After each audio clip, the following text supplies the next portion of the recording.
আমরা এমন একটি দেশে বসবাস করি, আমি একটু আগে বলেছি, আমার বক্তব্যে স্পষ্ট করে দিয়েছি যে বাংলাদেশের মানুষ তারা ভাব প্রবণ, কিন্তু তারা উদার মনের মানুষ।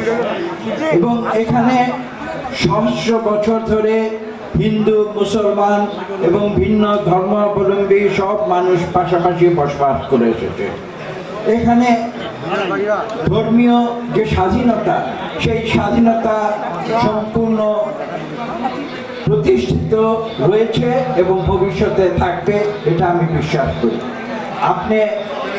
আপনি উল্লেখ করেছেন বাংলাদেশে 33,000 পুজো হয়।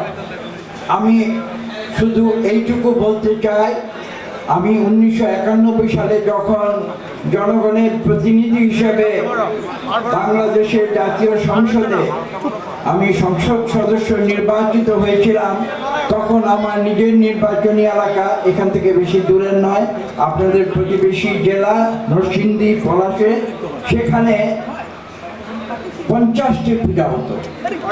এবং পরবর্তী আমি 16 বছর যখন এমপি ছিলাম, সেই পুজোর সংখ্যা আমি 50 থেকে বাড়িয়ে 75 করেছিলাম।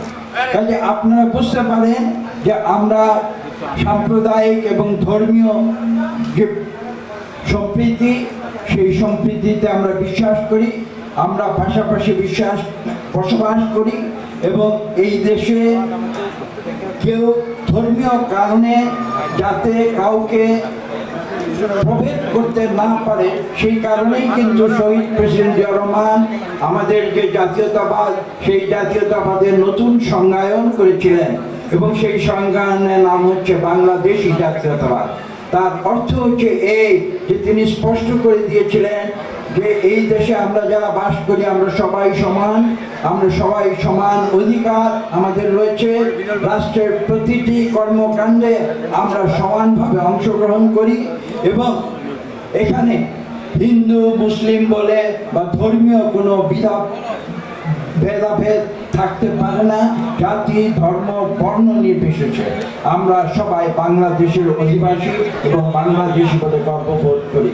এবং আপনার যে প্রশ্ন, আমি বিশ্বাস করি এ ধরনের উদার একটি রাষ্ট্র ব্যবস্থা আমরা ভবিষ্যতে এদেশে পুনরায় নতুন করে শক্তিশালীভাবে কায়েম করব, যেখানে সকল ধর্মের মানুষ বসবাস করবে।